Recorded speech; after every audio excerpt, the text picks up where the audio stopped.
Le strade degli Ugonotti e dei Valdesi raccontano attraverso un itinerario culturale la storia dell'esilio e del rimpatrio dei Valdesi e dei riformati francesi, che negli anni '80 del 1600 furono costretti a fuggire dalle valli valdesi e dalla Francia a causa delle persecuzioni e che furono accolti come profughi in Svizzera e nelle regioni del nord Europa.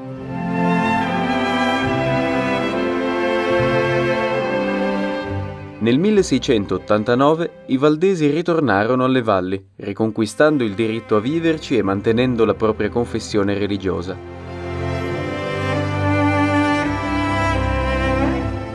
Oggi questa storia è narrata da Le strade dei Valdesi e degli Ugonotti, un itinerario culturale certificato dal Consiglio d'Europa che parte nel suo sviluppo legato all'esilio da Poët-Laval in Francia e da Saluzzo in Italia per giungere, attraverso la Svizzera, i percorsi provenienti da Francia e Italia si incontrano a Ginevra, fino in Germania, nel Baden-Württemberg e quindi in Assia.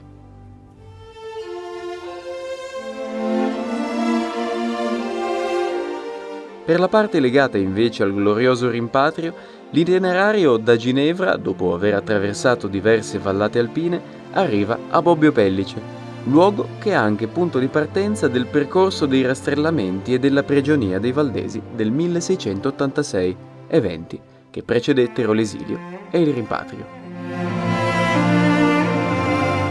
Il sentiero storico del Podio permette, in meno di 2 ore, di incontrare alcuni momenti della lunga storia valdese e farlo percorrendo un'abbordabile passeggiata. L'idea è frutto di un progetto realizzato congiuntamente da diverse realtà, dal Comune alla Proloco di Bobbio Pellice, dalla Fondazione Centro Culturale Valdese al CAI Val Pellice, dalla Chiesa Valdese ai luoghi storici valdesi.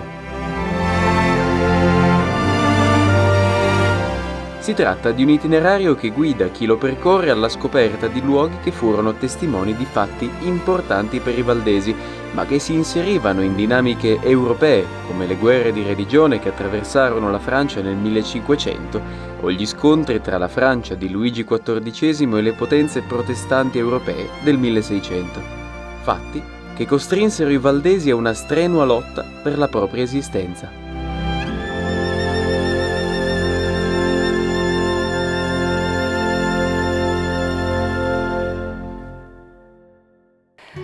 Buongiorno a tutti, buongiorno a tutte, sono Elisa Charbonnier, presidente del Concistoro Valdese di Bobbio Pellice. Sono qui oggi per presentarvi il progetto di recupero della Scuola del Podio voluto dalla Chiesa Valdese di Bobbio Pellice e dal Comitato Luoghi Storici, che ha visto il recupero sia della parte immobiliare che degli arredi della Scuola del Podio.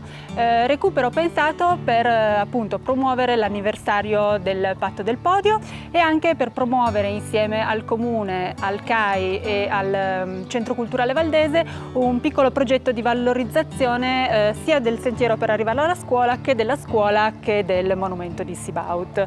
Buongiorno a tutti, grazie per l'opportunità di lasciare questa testimonianza, questo messaggio da parte dell'amministrazione di Bobbio che ho l'onore di rappresentare. Sicuramente Bobbio è possiamo considerarlo, almeno io mi vanto di considerarlo come uno dei punti più importanti di questo percorso, perché all'interno di questo percorso ci sono due momenti di ricordo molto importanti, che sono la scuoletta del Podio e poi il monumento di Sibaut. L'amministrazione, come ho anticipato, è particolarmente orgogliosa di questo evento, di questa cosa che è stata organizzata dal Concistoro in collaborazione con l'amministrazione, proprio perché qui abbiamo dei momenti importanti di ricordo. L'amministrazione sta facendo quello che riesce con le proprie risorse e con i finanziamenti che magari è riuscito a ottenere nel ripristinare questo sentiero, questo primo pezzo del sentiero che qui appunto il 12 settembre si inaugurerà, per poter dare inizio al progetto, cioè al progetto più generale, che è appunto, ricordo, le strade dei Valdesi. Nel libro dei Salmi c'è una parola che dice: quello che abbiamo udito e conosciuto e che i nostri padri ci hanno raccontato non lo nasconderemo ai nostri figli. Una parola biblica per dire che identità e memoria sono la stessa cosa. Se uno perde la memoria, perde anche l'identità. E dunque fare memoria è una cosa importante non solo per rievocare il passato, ma anche proprio per costruire l'identità nel presente. Ed è con questo spirito che il Comitato Luoghi Storici ha pensato di appoggiare, di sostenere la ristrutturazione della scuola del Podio per ricostruire un pezzo di una memoria importante per queste valli.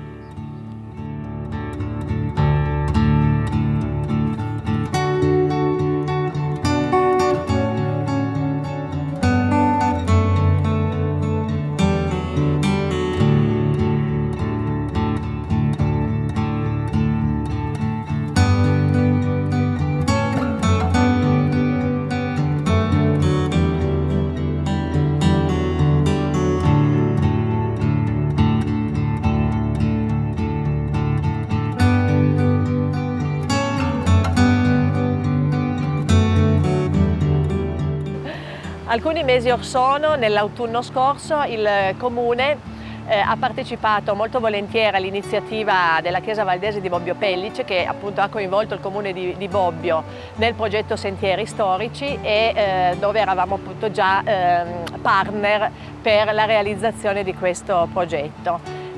Qualche mese dopo, inizio anno, Poste Italiane ha proposto al Comune di Bobbio un progetto secondo noi interessante e anche prestigioso per il Comune, un annullo filatelico. Visto che gli annulli filatelici appunto vanno a valorizzare sul territorio qualcosa che abbia un certo prestigio, una certa importanza, abbiamo pensato immediatamente al monumento di Sibaud, naturalmente. E quindi abbiamo pensato, parlandone con la Chiesa, con tutti gli esponenti di questo gruppo di lavoro, di integrare i due progetti. Ci sembrava interessante viaggiare insieme rispetto a questi due progetti per arrivare a un evento che appunto ponga in evidenza il sentiero che si va a ripristinare, il Sentieri Storici che parte da Bobbio e ci porta al Podio e poi va verso Sibaud, abbinarlo alla nostra idea di realizzare con Poste Italiane un annullo filatelico. E quindi insomma, abbiamo iniziato a lavorare insieme per questo progetto che secondo noi potrà sicuramente valorizzare il nostro territorio. Gli aspetti culturali e storici più importanti di Bobbio, ma anche gli aspetti paesaggistici di questo splendido paesaggio che verrà attraversato dalla nostra passeggiata.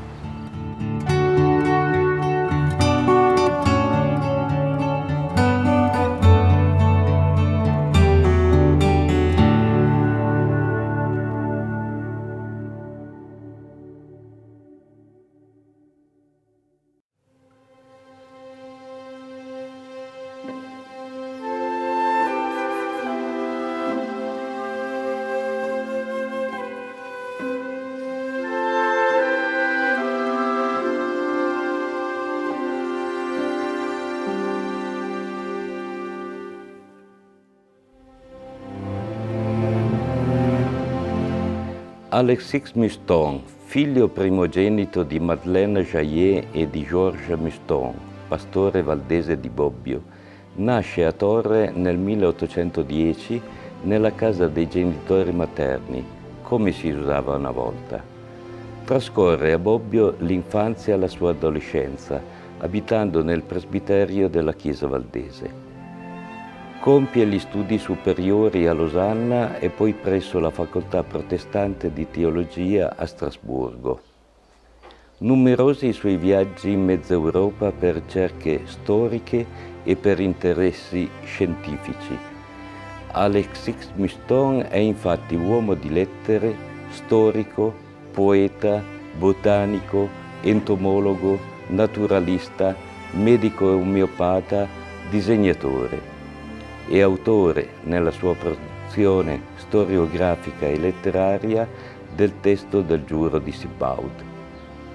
pastore a Rodoretto nel 1834, viene avvisato dal cugino Amedeo Ber di un mandato di cattura per ragioni politico-religiose che sta per essere eseguito. Decide, in accordo coi genitori e riuniti a cena nel presbiterio di Bobbio, la fuga avventurosa in esilio nella notte tra il 9 e il 10 gennaio 1835, con l'aiuto di Paul Artus di Villanova, borgata di Bobbio, attraverso il Colle della Croce innevato abbondantemente. Alexis Miston, pastore della Chiesa riformata di Francia, ha esercitato il suo ministero a Bordeaux, nella Drôme, dal 1836 alla sua morte nel 1888. A lui è intitolata una piazza ed il giardino nel centro storico di Torre Pellice.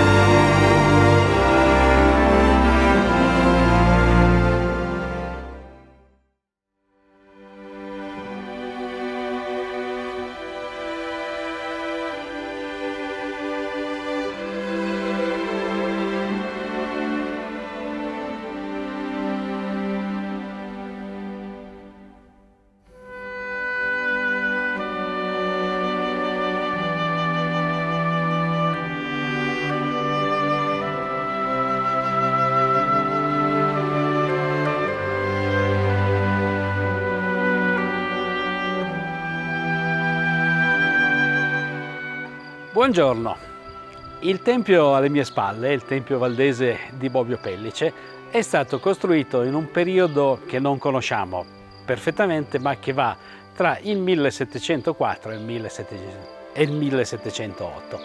In realtà questo non è il primo tempio valdese di Bobbio Pellice.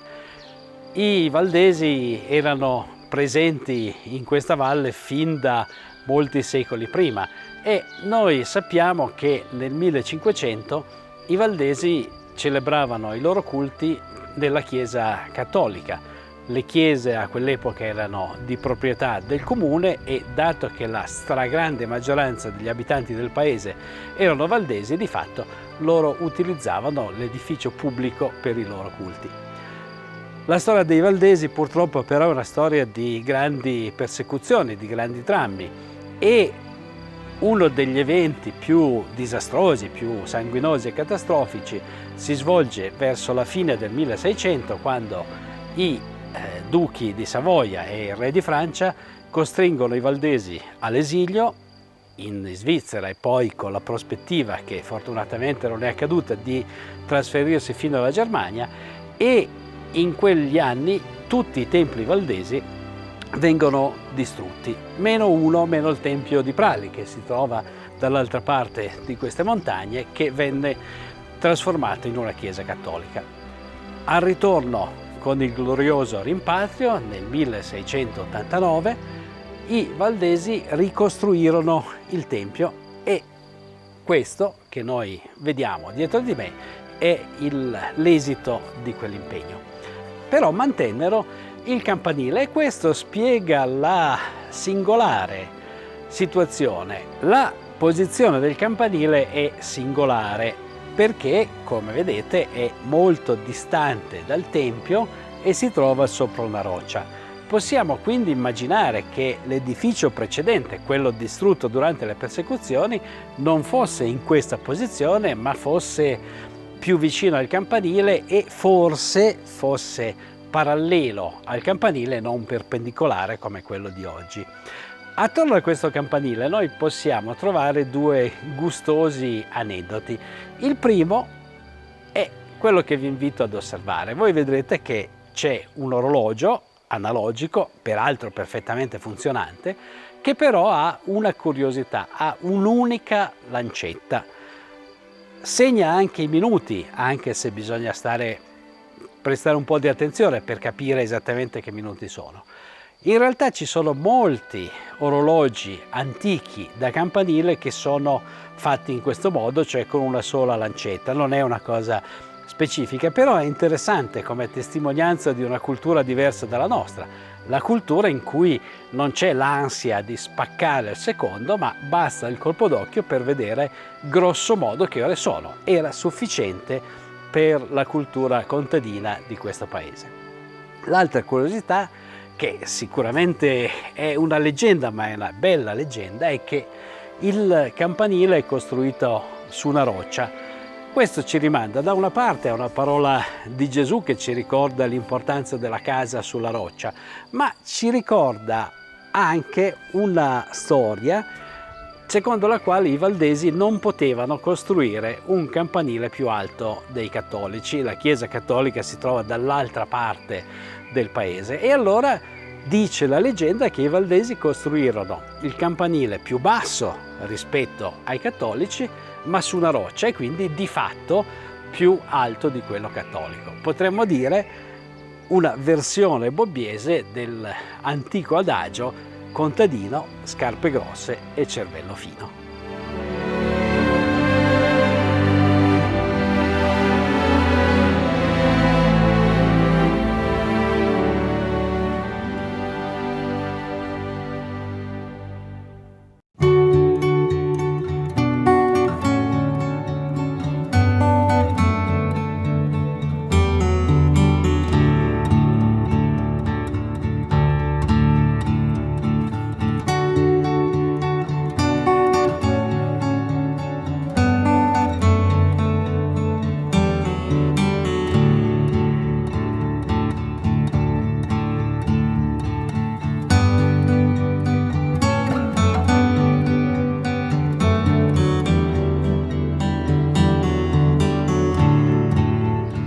Siamo al mulino comunale di Bobbio Pellice. C'è stato un mulino su questo sito, sembra, per almeno 500 anni, quindi è un posto che ha visto la storia passare davanti e attraverso le porte. Qui possiamo raccontare la vita normale, i cambiamenti del paese e anche la storia valdese. È un posto che racconta tutto quello che è successo in questo paese. Questo è l'ultimo mulino d'acqua ancora funzionante nella Val Pellice. L'acqua arriva dalla via Lira comunale che faceva girare la ruota e anche le macine dentro. Si macinava grano saraceno, segale ed ha funzionato per motivi commerciali fino al 1970. Attualmente è gestito dalla cooperativa Iris che apre per visite didattiche, turisti, giornate della fiera e raccontiamo le storie. Io collaboro con la cooperativa Iris appunto per il mulino, faccio anche la guida al Centro Culturale Valdese, porto in giro la gente. Per noi è molto importante che questo mulino faccia parte di questo sentiero storico perché la gente passi qui davanti e viene coinvolta nelle nostre storie, i nostri racconti e viene a sapere di più di questo bellissimo paese.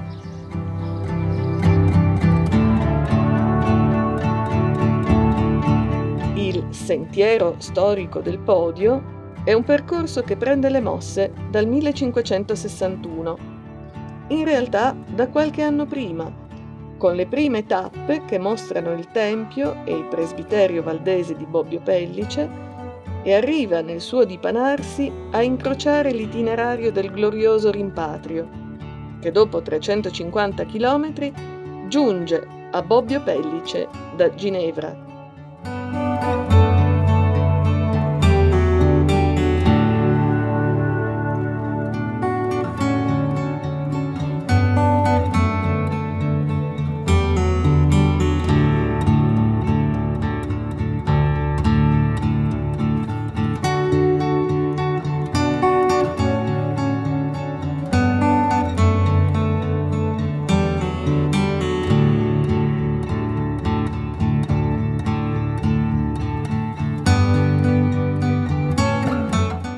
Qua siamo a 300 metri a nord di Bobbio Pellice, siamo proprio sulla vecchia strada che portava su nella comba della Ferrera e alle mie spalle c'è la comba di Giussaran. Qui si chiama Balmette, i bobbiesi hanno sempre chiamato Parau e più volgarmente l'Ermise. Queste caseggiate che vedete qua erano tutte delle casette dove erano dei ricoveri dove mettevano i biroci. I biroci erano quei carri che usavano per andare al mercato, per andare in pianura a cambiare le castagne con il grano turco, e fino di qua in poi sì, erano solo mulattiere, e perciò la gente arrivava qua con i basti, i muli, toglieva il basto e metteva la collana ai muli e attaccava i carretti e andava al mercato a Torre Pellice, a Pinerolo, dove doveva andare. Di queste casette qua ce n'è un gruppo qua e un gruppo nella borgata per là, dove scendevano tutti quelli della comba dei Carabinieri e loro si fermavano là. Invece qua era il ritrovo della comba della Ferrera e della comba di Giusarante. Anche qua era l'ultimo posto dove c'era un negozio avanti a me, a 100 metri c'era un mulino e c'era un negozio, la gente arrivava qua, scaricava dai carri, caricava sui muli, faceva l'ultima spesa e ritornava a casa. Ormai certe di queste casette sono state modificate, trasformate in abitazioni. Io mi ricordo molto bene quando ero ragazzino, diciamo 60 anni fa, 58-60 anni fa, i Garnier che arrivavano giù dal Serre dei Campi, erano normalmente 2 o 3 figli e il padre, mettevano la mula lì, scaricavano e caricavano il carro e partivano. Alle mie spalle c'era il Reinaudin che veniva giù dalla Ferrera e che si metteva qua in questa qua alle mie spalle. Comunque erano molto frequentate, quasi tutti i venerdì al mattino prima che fosse giorno. Sentivi i rumori della gente che arrivava, cambiava a mezzo, sostituiva il basto con il carretto e andava al mercato.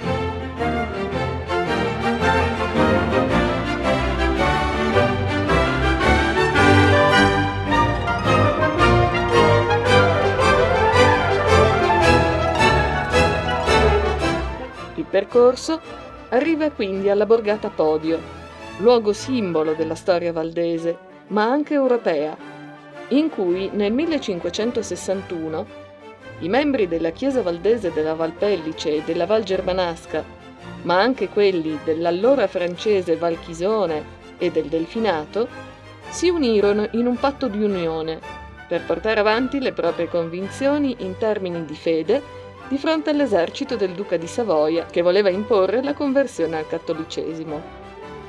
Un patto, quello del 1561, che andava oltre i confini statali e che è raccontato al Podio in una piccola esposizione permanente.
Ci ritroviamo all'interno di una tipica scuoletta valdese.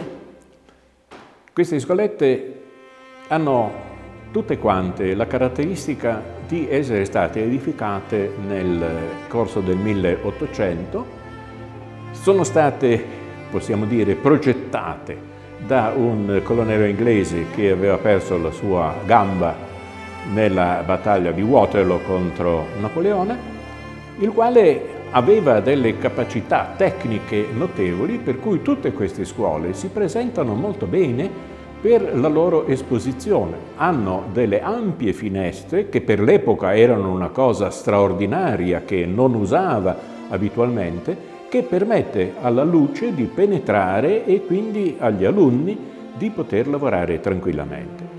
Di queste scuole non è interessante soltanto la costruzione, che pure è importante. Tante altre scuole dell'epoca non erano così ampiamente illuminate dalla luce del sole, ma perché questo stesso generale trovò il modo di far percorrere a quelli che si volevano impegnare come insegnanti di queste scuole, delle scuole che stavano nascendo allora in Svizzera e in Francia, che venivano chiamate scuole normali, che corrispondono a quello che è stato l'istituto magistrale per tantissimo tempo, fino alla recente introduzione dell'obbligo universitario per l'insegnamento primario. E questa formazione ha dato un carattere molto particolare, per cui i risultati sono stati anche molto buoni ed è stato, direi, quasi al 100% vinto l'analfabetismo che nell'Ottocento era in Italia e anche nel Regno di Sardegna molto diffuso.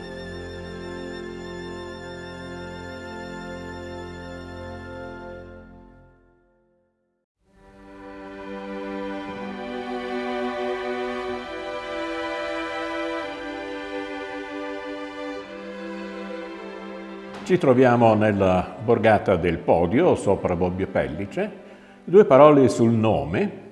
Podio è, nel linguaggio corrente, una pedana su cui sale il direttore d'orchestra, su cui salgono gli atleti che hanno vinto una gara, e indica comunque qualche cosa di sopraelevato da cui si vede, e nel caso specifico è un dosso non enorme sul fianco della montagna, sul quale dosso sorge una borgata che permette, proprio perché è situata in questo modo, una vista su tutta la valle.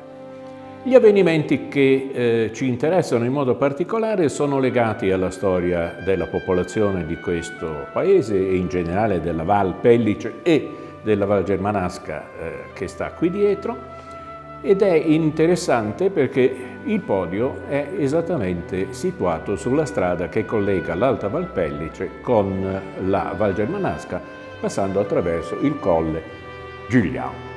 Il Podio si colloca all'interno di una grossa campagna che il duca di Savoia Emanuele Filiberto conduce per sterminare, questa era la sua intenzione, i valdesi che non volevano accettare la messa, così si dice nei documenti. E accade a un certo punto, e qui voglio leggere perché contemporaneo dell'epoca, un coetaneo, scrive che a un certo punto il comandante in capo delle truppe di Savoia ordina ai valdesi di mandare in esilio i pastori che erano in qualche modo ritenuti responsabili della resistenza che i valdesi facevano alle proposte del duca. Siamo in pieno inverno, la possibilità per questi pastori è l'unica via: attraversare il Col Giuliano, scendere e poi risalire e arrivare finalmente poi, dopo la Val Susa, in Svizzera. I pastori si avviano verso questa strada, i quali partirono dalla valle di Lucerna, erano posti in strada per passare una montagna detta il Colle Giuliano, e gran parte del popolo si adunò in un luogo detto il Poggio, che è il Podio, ove non si udirono per un gran pezzo se non pianti e lamenti, sì dei pastori che erano costretti a lasciare il gregge, sì ancora delle loro pecore, che lor parea, partendosi quelli, restare come esposti. alla gola dei lupi. È curiosa questa descrizione, certamente è una descrizione di parte dei valdesi, ma indica comunque una situazione di grossa difficoltà in questa campagna. E questa campagna si prosegue non più nell'Alta Valpellice, dove i valdesi si erano per lo più ritirati, ma soprattutto nella Bassa Valpellice, in Val d'Angrogna. Però, proprio perché la campagna militare si svolge verso la Bassa Valpellice e la Val d'Angrogna, Bobbio Pellice rimane, Bobbio di Luserna, come si diceva allora, rimane relativamente libero.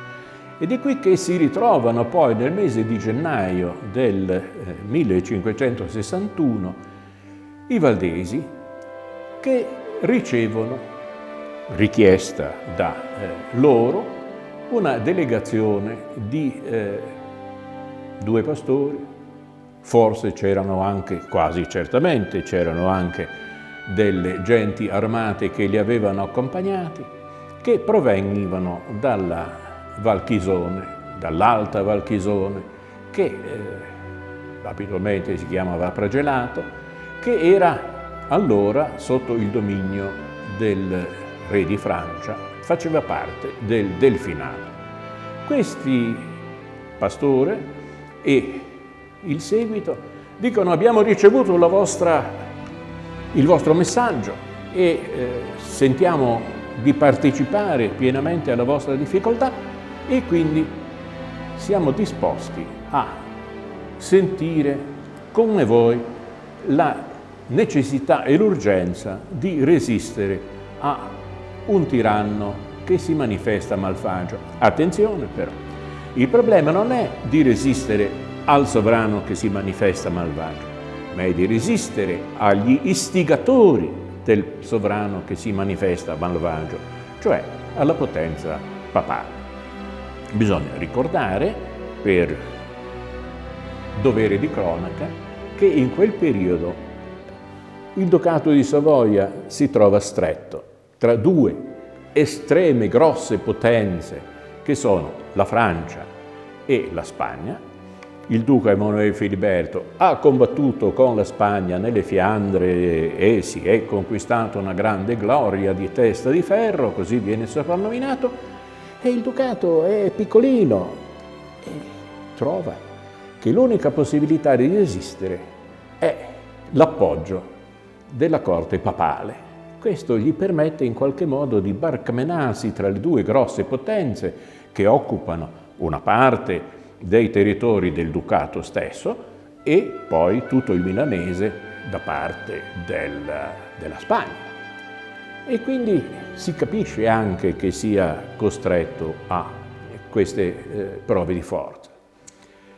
Questo momento del gennaio, 21 gennaio per l'esattezza, 1561, segna un momento particolare, perché questo patto tra i valdesi sudditi del duca di Savoia e i valdesi sudditi del Delfinato, a cui si aggiungono anche quelli del Marchesato di Saluzzo, che allora era un territorio non legato al Ducato di Savoia, ma piuttosto alla Francia, questi stabiliscono un patto, una alleanza che supera i confini territoriali degli stati. E questa, io vorrei dire, è rimasta ancora per tanto tempo, siamo stati fortunati forse se vogliamo, di non essere mai stati una chiesa valdese legata a un solo territorio. Anche oggi la nostra chiesa si presenta sotto 2 momenti particolari, senza essere, o 3 se volete, o 4, l'Italia da una parte, le colonie nate dall'emigrazione nel Sud America, in Argentina e in Uruguay, e alcune comunità in Svizzera, Ginevra, Losanna, Zurigo, Basilea.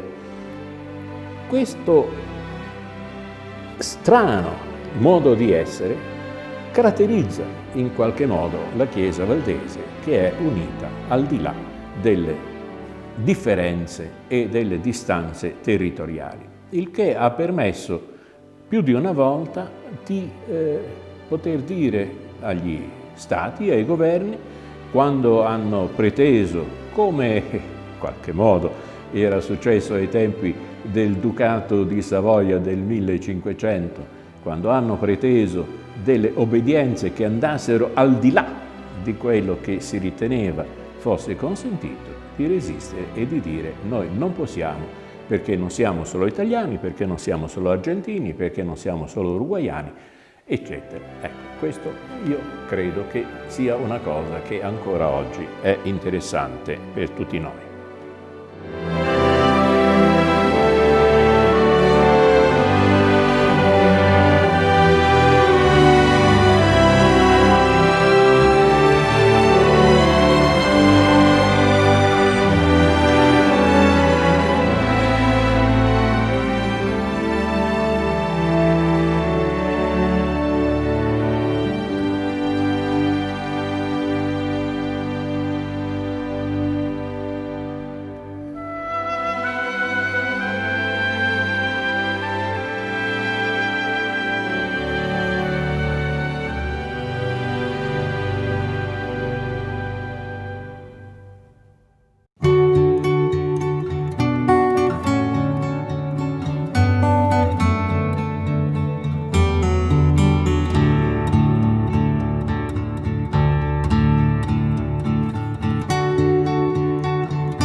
Il Sentiero del Podio è un percorso escursionistico ad anello che parte dalla piazza del municipio di Bobbio Pellice, essendo un percorso ad anello, quindi ritorna in piazza, di lunghezza di circa 3 km, un dislivello di circa 200 metri, è classificato come un percorso turistico e il tempo di percorrenza è di circa 2 ore, 2 ore e mezzo.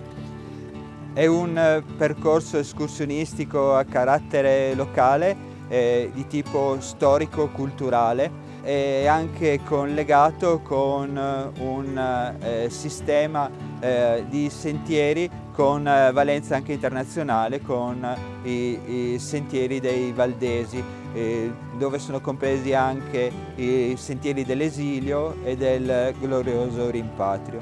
Il sentiero si sviluppa, l'itinerario si sviluppa su sentieri, su mulattiere, in parte anche su strada asfaltata. Ha un'ottima esposizione che gli permette quindi anche la fruizione dalla primavera fino all'inizio dell'inverno. Abbiamo molti riferimenti storici, sia nella storia valdese che anche per quanto riguarda la Resistenza. Sono descritte anche in questa zona dei rifugi da parte del gruppo partigiano di Bobbio Pellice. Io e Roberto Rigano facciamo parte della Commissione Sentieri del CAI di Torre Pellice.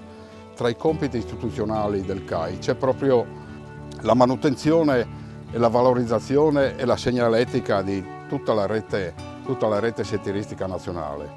Appunto abbiamo aderito a questo invito da parte della Chiesa Valdese e dal Centro Culturale, vista la nostra esperienza anche su questo campo, per dare una mano proprio per la sistemazione e la segnaletica nella maniera più omogenea e più secondo le direttive nazionali, per segnalare e pulire questo bellissimo itinerario di valore storico. Prima di tutto abbiamo dovuto individuare i punti più critici in questo senso del percorso, rilevando dove ci sono dei piccoli crolli, delle frane, eccetera, eccetera. E in più i punti dove la vegetazione, siccome questo è un sentiero che percorre tratti di media montagna, la vegetazione è molto rigogliosa e specialmente nei tratti che sono esposti verso nord è ancora più rigogliosa. Quindi anche lì la manutenzione è proprio il lavoro manuale che deve essere fatto per tenere pulito il sentiero praticamente tutti gli anni. Per quanto riguarda la segnaletica, abbiamo dovuto individuare delle frecce e dei cartelli che fossero il meno impattanti possibile, perché evitando anche, materiale in lamiera, eccetera, eccetera. Quindi credo che con questo lavoro potremmo dare un valore aggiunto a questo percorso storico e dare proprio la possibilità anche a tanta gente di percorrere questo itinerario per un arricchimento culturale proprio personale. Tra l'altro questo percorso, non proprio tutto questo qua, è stato già l'anno scorso pulito e sistemato con la collaborazione di un gruppo di migranti.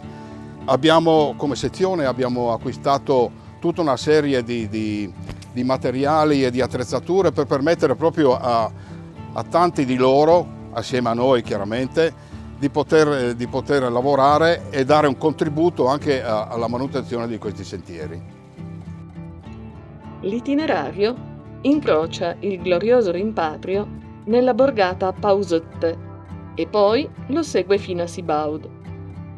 Un incrocio significativo perché l'itinerario del podio mostra anche una parte delle strade che dovettero percorrere i valdesi dopo i rastrellamenti del 1686 ad opera dell'esercito sabaudo, verso le prigioni e poi verso l'esilio.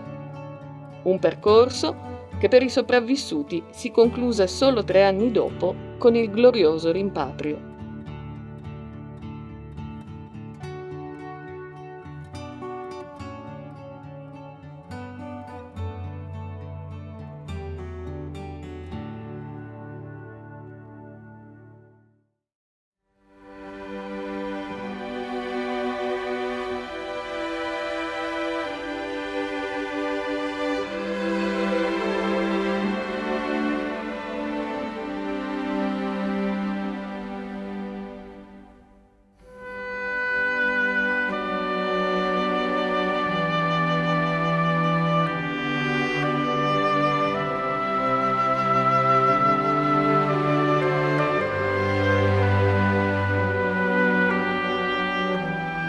Qui siamo al termine del glorioso rimpatrio, è l'ultima tappa, arriviamo a Sibaud. Io faccio vedere questo monumento, ma ovviamente nel 1689 il monumento non c'era, ma c'era questo luogo. Questo è un luogo simbolo perché qui in questo prato Henri Arnaud raduna le persone del rimpatrio, chi ha fatto il rimpatrio, li unisce qua, li riunisce intorno alla parola, ma li riunisce anche per quello che oggi noi conosciamo come il giuramento di Sibaud, cioè lui li mette qui, tutti intorno, e tutti prestano giuramento reciproco, reciprocamente si dicono siamo uno, non possiamo separarci ora, proprio ora che siamo arrivati alle valli, adesso siamo qui, insieme dobbiamo combattere per riconquistare le nostre terre. Se ci si pensa, fa in qualche modo il paio con il patto dell'Unione. Anche qua c'è un patto fra persone, fra credenti, fra gente che sta lottando per la propria fede, per le proprie terre, per il proprio territorio, per esserci e farlo a casa propria. Qui finisce il rimpatrio, non finisce quel momento storico. Il momento storico ricomincia da qua. Quando arrivano qua hanno finito la lunga marcia da Ginevra fino alle valli. Da qui comincia, lì sullo sfondo voi probabilmente vedete la valle. Dietro di me c'è la Val Pellice, qui di fianco c'è la Val Germanasca, ci sono le valli qua intorno. Arrivati qua bisogna conquistarsi i diritti che erano stati negati e lo si fa combattendo.